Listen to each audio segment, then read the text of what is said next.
I never imagined my quiet little life could hold such a tangled web of secrets. My husband, Robert, had always been the steady anchor, the one I could count on to keep everything in its place. But when he left for a 6-month deployment, something shifted. It wasn't loneliness that crept in at first. It was something else, something I wasn't ready to name. It started innocently enough. Long walks with our Labrador, Daisy, in the mornings. I told myself it was just a way to pass the time, to feel less alone in the emptiness of our house. But then he appeared, a man I knew only by the warmth of his smile and the way his voice seemed to echo in my chest.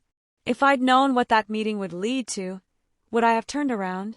Or was it already too late to stop what was coming? My name is Claire. I'm 34, married to Robert for 8 years, and living a life that, until recently, felt like a perfectly framed photograph, still orderly and safe. Robert is a Navy officer, dependable and kind, with a sense of duty that I've always admired. Daisy, our 3-year-old Labrador, is the heart of our little family, with her wagging tail and unyielding devotion. When Robert left for deployment, Daisy and I clung to each other like shipwreck survivors in a storm. Our house is tucked away in a quiet neighborhood outside Charleston, surrounded by moss-draped oaks that whisper in the breeze. Mornings are golden here, the light filtering through the trees and dappling the sidewalks. Daisy and I would walk those streets every morning, the leash loose in my hand as I tried to ignore the gnawing ache of Robert's absence. Robert and I had always been a team. He supported my dream of becoming an artist, even when it meant sacrificing a dual income. I, in turn, supported his career, knowing his love for the Navy was as much a part of him as his laugh or his strong hands. But in the past few years, our connection had felt muted. Life had become routine, our conversations reduced to schedules and pleasantries. I told myself that his deployment was a chance to reset, to find myself again. I set up a small studio in our guest room and started painting in the afternoons, losing myself in the swirl of colors and textures. But at night, the silence was deafening. I tried to fill it with books and television, but nothing could quiet the creeping loneliness. That's when I started taking Daisy to the park. It wasn't far from home, just a 10-minute drive, but it felt like another world. Wide open fields, shaded trails, and the occasional chatter of other dog owners created a sense of belonging I hadn't realized I needed. Daisy loved it, bounding through the grass with abandon, her joy contagious. It was on one of those mornings, while Daisy chased a squirrel up a tree, that I first saw him. A man leaning casually against a bench, tossing a ball for his golden retriever. He was tall, with dark, messy hair and an easy smile that seemed to warm the cool morning air. His dog bounded over to Daisy, their tails wagging in unison, and before I knew it, we were talking. His name was Adam. He was new to the area, he said, recently divorced and trying to start fresh. There was something unassuming about him, a quiet charm that drew me in. I didn't think much of it at the time, just a friendly conversation between 2 dog owners. But even then, something about the way he looked at me lingered, like a spark waiting to catch fire. The mornings at the park became a ritual. Adam and I would sit on the bench while Daisy and Max, his golden retriever, wrestled in the grass. At first, our conversation stayed light. We talked about our dogs, favorite places in Charleston, and books we'd read. He was easy to talk to, the kind of person who listened without interrupting and made you feel like your words mattered. I told myself it was harmless, a little companionship to ease the long days without Robert. But I couldn't ignore the way my heart raced when I saw Adam approaching or the flicker of disappointment when he wasn't there. One morning, as Daisy and Max ran circles around us, Adam turned to me, his voice softer than usual. "Do you ever feel like you're just going through the motions?" The question caught me off guard. I hesitated, my fingers tightening around Daisy's leash. "Sometimes," I admitted, staring at the horizon. "I guess it's easy to fall into patterns." Especially when I trailed off, unsure if I wanted to finish the thought. "When you feel alone," he finished for me, his gaze heavy with understanding. There it was, unspoken but undeniable. The loneliness that we both carried, though for different reasons. That night, I couldn't stop replaying the conversation. I lay awake, staring at the ceiling, guilt tugging at the edges of my thoughts. What was I doing? Robert was thousands of miles away, trusting me, loving me. And here I was, letting a stranger's words linger in my mind. The next morning, I decided not to go to the park. Daisy pawed at the door, confused, but I stayed firm. Instead, I spent the day in my studio, forcing myself to focus on a half-finished painting.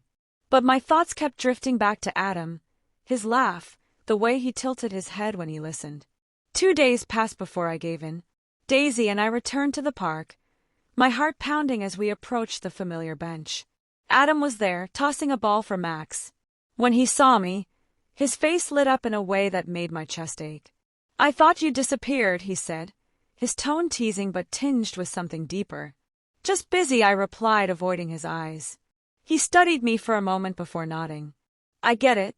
Life has a way of pulling us in 100 directions." We sat in silence for a while, watching the dogs play. Then he turned to me, his expression serious. "Claire, if I'm crossing a line, tell me. I don't want to make you uncomfortable." His honesty disarmed me. I wanted to tell him that he wasn't crossing a line, that it was my own thoughts and feelings that scared me. Instead, I said, "You're not." I hesitated, searching for the right words. "This feels complicated." He nodded, his gaze steady. "It doesn't have to be. We're just two people who understand each other. That's all." But it wasn't just that, and we both knew it. Over the next few weeks, our conversations grew deeper. He told me about his divorce, how his wife had left him for someone else. The pain in his voice was raw, and I found myself wanting to ease it, to be the person who made him smile again. He, in turn, seemed to understand my struggles in a way Robert never had, or maybe never had the chance to. Still, every time I returned home, the weight of guilt pressed down on me. Robert's face smiled at me from the photo on the mantel, his eyes full of the trust one was betraying. I told myself that nothing physical had happened, that I hadn't crossed that line. But deep down, I knew I was already in too deep. One rainy afternoon, as Adam and I sat in his car waiting for the storm to pass, he turned to me.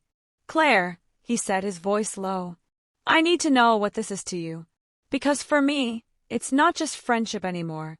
The words hung in the air, heavy and electric. My breath caught, and for a moment I couldn't speak. "I don't know," I whispered finally, my voice barely audible over the rain. "I don't know what I'm doing anymore." He reached for my hand, his touch sending a jolt through me. "You don't have to figure it all out right now," he said. "But I need you to be honest, with yourself and with me." As the rain drummed against the roof, I felt the walls I'd built around myself begin to crack. The line between right and wrong blurred, and I was left standing on the edge of a precipice, unsure whether to step back or leap. It happened on a crisp autumn morning, the kind where the air feels charged with possibility. Daisy and I arrived at the park, but Adam wasn't at the bench. I tried to convince myself that it was fine. Maybe he had something else to do. Maybe it was better this way. But a part of me felt unmoored. I was about to leave when I heard his voice behind me. "Claire." I turned to see him standing there, hands in his pockets, his expression unreadable. He gestured toward the walking trail. "Can we talk?" We walked in silence for a while, the crunch of leaves underfoot filling the space between us. Finally, he stopped and turned to me.